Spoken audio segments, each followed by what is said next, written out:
Go.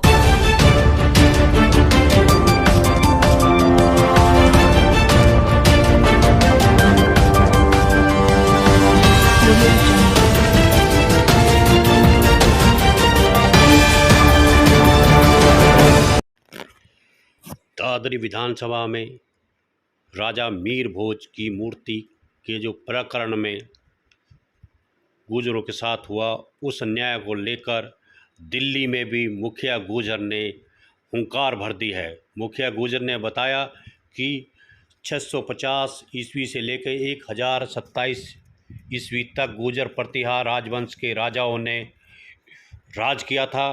Gurjar सम्राट चक्रवर्ती राजा मीर भोज की सीमाएं पूरे भारतवर्ष में नहीं विदेशों तक भी फैली हुई थी।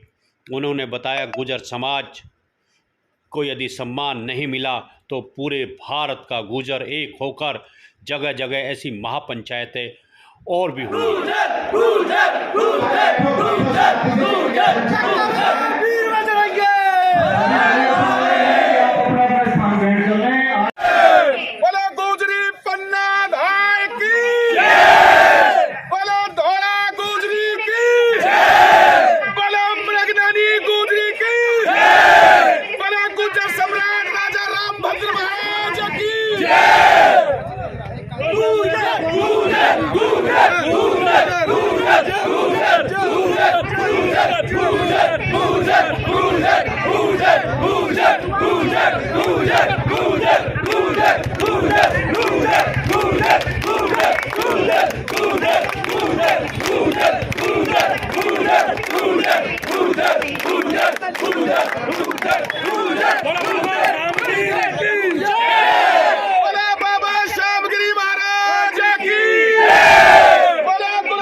ऐसा क्या हुआ कि आपको उत्तर प्रदेश से दिल्ली आना पड़ा एक महापंचायत में? ऐसा क्या हुआ गुर्जर समाज के साथ? ऐसा ये हुआ कि जहाँ जहाँ गुर्जर समाज निवास करता है तो ऐसा घटना ऐसी हो गई कि वहाँ हमें पूरे देश में हम लोग जहाँ रहते हैं हम वहाँ तक अपनी बात लेकर के जा रहे हैं। और वो ये है कि जिस बिरादरी ने समय समय पर इस समाज के लिए अपनी प्राणों की आहुति देकर राष्ट्र का निर्माण में महत्वपूर्ण भूमिका निभाई हो, और वहाँ हमारी सरकार के मुख्यमंत्री उत्तर प्रदेश के उनके नेतृत्व में वहाँ हमारे गुर्जर सम्राट मीर भोज जी के नाम पे आगे कालिक पोतने का काम हुआ, तो जिससे आज पूरे समाज में छाती पर जख्म। अब आगे क्या रणनीति होगी? रणनीति ये है कि पूरे देश भर में जा रहे हैं हम बहुत जल्द मुसलमान गुर्जरों को लेकर और हिंदू गुर्जरों की एकजुटता की पंचायत, और सिख गुर्जर जो हमारे सरदार भी हैं वो सारे एकजुट होकर के एक बहुत बड़ी पंचायत का आयोजन यहाँ जल्दी करने जा रहे हैं। उसके बाद दिल्ली में जंतर मंतर पर हम प्रदर्शन करेंगे और उसके बाद सरदार पटेल जी की जयंती पूरे देश का गुर्जर वो एक बहुत बड़ी महापंचायत हमें उसके बारे में विचार करना। 26 तारीख को पंचायत हुई, फिर कल भी पंचायत हुई ग्रेटर नोएडा में। आज पंचायत का क्या समाधान निकला? कल तो रणनीति बनाने के लिए बैठक थी और 26 को पंचायत थी, उसी में निर्णय हुआ कि देश भर राष्ट्रव्यापी हम आंदोलन चलाएंगे। और यहाँ देश की राजधानी में आए हैं और यहाँ से ऐलान हो गया कि अब हम सड़कों पर जाएंगे, या तो सरकार माफी मांगे और आधिकारिक तौर पर शासकीय स्तर पर जो गुर्जर शब्द पर कालिक दी गई है वहाँ कालिक उसको जो है लिखवाए और वो माफी मांगे सार्वजनिक तौर पर। आंदोलन पूरे देश में चलेगा? पूरे देश में ये आंदोलन चलेगा। गुर्जर जिस तरीके से 1857 के बाद बागी हो गया था, अब आज बगावत का रास्ता लेने के लिए मजबूर है। इसकी सीमाओं को लादकर राष्ट्रीय राजधानी के अंदर ये पंचायत आयोजित की गई है, तो यहां रणनीति बने। कल रणनीति बन चुकी। 31 अक्टूबर सरदार पटेल जी की जयंती के अवसर पर एक बहुत बड़ी राष्ट्रीय गुर्जर महापंचायत आयोजित होने जा रही है। उसमें हमारा टारगेट है कि लाखों की संख्या में अगर हमने वहां अपनी उपस्थिति दर्ज करा दी तो हम एक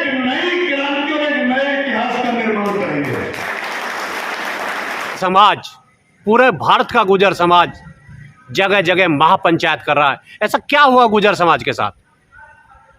गुर्जर समाज के साथ ऐसा हुआ है, गुर्जर समाज के साथ स्वाभिमान जो होता है ना व्यक्ति का, तो इस समाज का जो स्वाभिमान है उस पर एक बहुत जोर से हथौड़े का प्रहार किया गया है।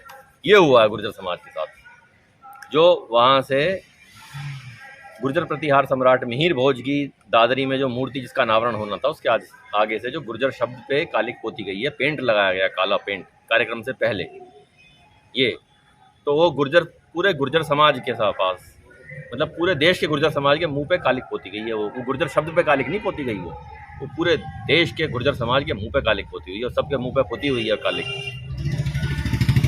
तो क्या इसीलिए महापंचायत हो रही है जगह जगह? आपका इस पंचायत से क्या निर्णय लेने वाले हो आप लोग? देखिए जी, आज की जो पंचायत रखी गई है, ये 24 गांव जो टेढ़ा गोत्र के गुर्जरों के हैं, यमुना पार में पड़ते हैं जो, तो इनके जो 24 गांव हैं उनकी ये महापंचायत रखी गई है। और यहाँ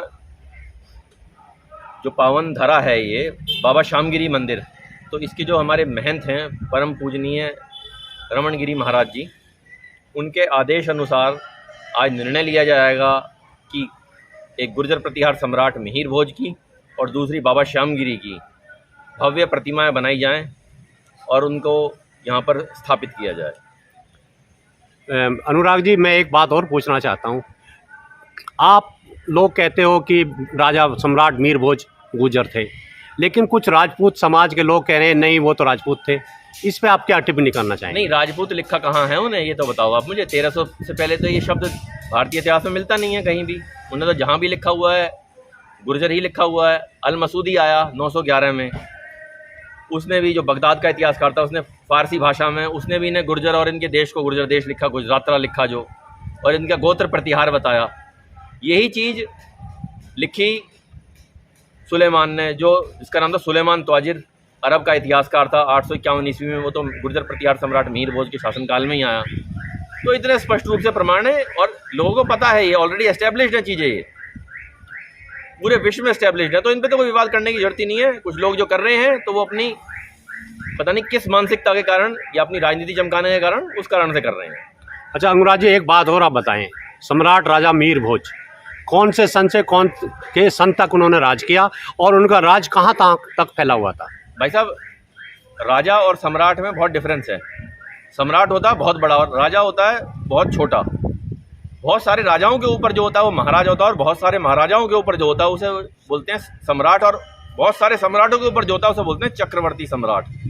तो गुर्जर प्रतिहार सम्राट मिहिर भोज एक चक्रवर्ती सम्राट थे, जिनका शासनकाल वर्तमान के मुल्तान से और जो पश्चिम बंगाल में प्रतिहार राजपुर है, या बंगाल के पास में जो गुर्जरपुर जगह है कलकत्ता के पास में जो है, वहाँ तक था, और ऊपर नीचे नर्मदा तक था, और ऊपर हिमालय की तलहटियों तक था। इतना बड़ा साम्राज्य था उनका। कौन से सन से कौन से सन तक उन्होंने राज किया? 836 से 885 ईस्वी बताया जाता है कहीं, और कई जगह 888 ईस्वी भी बताया जाता है। मतलब 49 से लेकर 53 के आसपास, मतलब इतने साल उन्होंने राज किया। सामने आएंगे, बहुत अच्छा बात है। मैं प्रण करता हूँ, मेरा गांव मेरठ में है, पुरा महादेव के पास, मेरठ में किनौली गांव। मैं आज ये शपथ पूर्वक कहता हूँ कि अगले 1 महीने के अंदर एक मूर्ति मैं ये स्थापित करवाऊंगा अपने गांव के अंदर, ताकि मेरठ में भी कोई जागृति आ जाए तो दिल्ली एनसीआर में जागृति। दूसरी बात, मैं समझता हूँ कि जो हम लड़ाई जमीन पर स्वयं लड़ रहे हैं वो तो लड़ेंगे ही, क्योंकि हमारी फौज कम है ऊपर सुनने वाली, राजनीतिक दृष्टि से हो या आईएएस लेवल पे हो या और लेवल पे हो। लेकिन मुझे लगता है कोर्ट एक ऐसा माध्यम है जिसके माध्यम से हम ये विजय हमेशा हासिल करेंगे। मैं जैसे ही घुसा तो पंचायतें पूरे देश में, और देश में ही नहीं, हमारे सक्षम भारत बराबर में भी जहाँ गुर्जर रहते हैं पूरे समाज में है। क्योंकि गुर्जर समाज के योगी जी ने जो शब्द पे कालिस पोतने का काम करा है, वो शब्द पे पालिश नहीं होती, उन्होंने पूरे समाज पे कालिस पोती है। तो अपने रोष प्रकट करने के लिए जब तक योगी जी अपनी गलती नहीं मानेंगे और उसको सही नहीं करेंगे अपने माध्यम से, तो योगी जी का विरोध गुर्जर समाज का जन जन बच्चा करता रहेगा। और इस तरीके की पंचायतें गांव-गांव में भी होंगी। अभी तो जिले वाइज है, गांव-गांव में भी होंगी, मूर्तियां भी लगेंगी, ये आक्रोश चलता रहेगा। लेकिन पहुंचे बाबा श्यामगिरी के आशीर्वाद से उनके 4 योद्धाओं ने जो 22 तारीख को लड़ाई लड़ी, आज उन्हीं बाबा श्यामगिरी के प्रांगण से ये संकल्प लेते हैं कि हम मुखिया गुर्जर जी को अपना नेता मानते हुए और इस चिंगारी को आग देने का काम करेंगे जब तक वो माफी नहीं मांगेंगे। समाज के सहयोग से लड़ी जाएगी और समाज के साथ साथ अन्य वर्ग जो अन्य समाज जो हमारे साथ आया है, हम उनको भी लेके साथ ये लड़ाई लड़ेंगे और सबका सहयोग हमें मिल रहा है। और बाबा श्यामगिरी के प्रांगण में रमणगिरी जी महाराज के आशीर्वाद से जो 22 तारीख को हम 4 लोगों ने जो हमारे रमणगिरी जी के योद्धाओं के मारा खातिर 22 तारीख को जो लड़ाई लड़ी थी, आज वो लड़ाई लड़ते लड़ते श्यामगिरी प्रांगण तक आ चुकी है और बाबा श्यामगिरी के आशीर्वाद से ये चिंगारी ऐसी लगने जा रही है पूरे भारत सरकार में इस आवाज को बुलंद किया जाएगा। और मैं कह देना चाहता हूं उनसे जिन्होंने कालिक पोती है, कालिक पोतने वालों आप खबरदार हो जाओ। आपने एक मूर्ति पे कालिक पोती है, अब हजारों लाखों मूर्तियां लगेंगी भारत में। आप कितनी कालिक को पोतोगे, ये मूर्तियां लगती रहेंगी, आप कम पड़ जाओगे कालिक पोतने वालों। माताएं बहनें सभी को मेरा रवि चौधरी गांव सादतपुर की तरफ से सभी को राम राम। साथियों, इतिहास चुराया जा रहा है, इतिहास चोरी करने की पुरजोर कोशिशें लगातार की जा रही है। सब आप इस चीज से परिचित हैं, इसमें कोई बताने वाली बात नहीं है। लेकिन जैसा कि आप सभी इस बात से परिचित होंगे कि पिछले 70-72 वर्षों से लगातार हमारे जम्मू और कश्मीर की प्रस्तावना में साफ साफ लिखा गया है कि जम्मू और कश्मीर अखंड भारत की हिस्सा है। उसी तरह से तमाम अभिलेख, शिलालेख और तामपत्रों पर यह भी स्वर्णिम अक्षरों में लिखा गया है कि सम्राट मीर भोज गुर्जर वंश से है। तो ये कितनी भी कोशिशें कर लें, कुछ भी कर लें, इस चीज को तो झुटला सकते नहीं है। सिर्फ हमें ये करना है कि हमें संगठित रहना है, सुनियोजित तरीके से हमें आगे की कार्रवाई, आगे की योजनाएं बनानी है और इस पंचायत में जो भी निर्णय लिया जाएगा उस निर्णय को हम स्वागत करेंगे और उसका बिल्कुल हर तरीके से उसे अपनाएंगे। जो भी ये सम्मानित सदस्य यहाँ पर बैठे हैं, जो भी आदेश होगा आगे के लिए हम उसे बिल्कुल स्वागत करेंगे और उसका सम्मान करेंगे। बहुत बहुत धन्यवाद। उसी उमरी करके हमारे इतिहास को बदलना चाहते हैं। दोस्तों, पूरा प्रकरण साफ है। 300 बीघा जमीन दादरी में महीन भोज के नाम पे गुर्जरों ने दिया। रज्जू सिंह नई बस्ती ने 300 बीघा जमीन अपने खाते में से 300 बीघा गुर्जरों ने दान किया। जो महीन भोज degree college, PG college, inter college, primary college, polytechnic college बना हुआ है। मैं आपको बताना चाहता हूं कि एक भी ठाकुर जाति ने 1 रुपया उसमें 300 बीघे के अंदर 1 रुपया लगा हुआ नहीं है। कोई विवाद नहीं था। 75 सालों के अंदर जो हमारा जो देश आजाद हुआ उसके बाद कोई विवाद हुआ था नहीं था। मैंने इतने वहां कार्यक्रम देखे हैं, वहां राजनाथ सिंह आते देखे हैं, माननीय मुलायम सिंह आते देखे हैं, राजेश पाटिल के द्वारा वहां सैकड़ों कार्यक्रम देखे हैं मैंने, लेकिन कभी कोई विवाद नहीं उठाया गया। लेकिन ये चंद समाज के गद्दारों ने जो मंत्री बनना चाहते थे, टिकट लेना चाहते थे, उन्होंने जानबूझ के जाति को खुश करने के लिए हमारे इतिहास को बदलने का काम किया और वो इतिहास को बदलना चाहते थे। लेकिन मेरे समाज के युवाओं ने, मेरे समाज के महापुरुषों ने दिखा दिया कि अब वो समय चला गया है जब गुर्जर कहीं सार्वजनिक जगह पर खड़ा हुआ करता था, 50 कोड़े दर्जा टैक्स दुगना दिया करता था। मैं बताना चाहता हूं दोस्तों, गुर्जर इतिहास के बारे में मैं बताना चाहता हूं कि 1650 में जो आपने लिखा हुआ है, असली अस्तित्व में गुर्जर समाज आया था। भिलवाड़, बड़ौद और बल्लभी नगर जो सिंधु देश के पास 3 बड़े राज्य हुआ करते थे, वहां आज भी मुस्लिम गुर्जर सांसद पाकिस्तान की संसद में बैठता है। वहां उस समय जो नाग भट्ट को हमने अपना सेनापति बनाया था कि हमने अपना राजा बनाया था और नाग भट्ट के वंशावली महाराज गुर्जर सम्राट महीन भोज का जो पूरा लंबा इतिहास जिन्होंने हमारे समाज की और पूरे समाज की 36 बिरादरी की सेवा करी, ये इतना इतिहास था।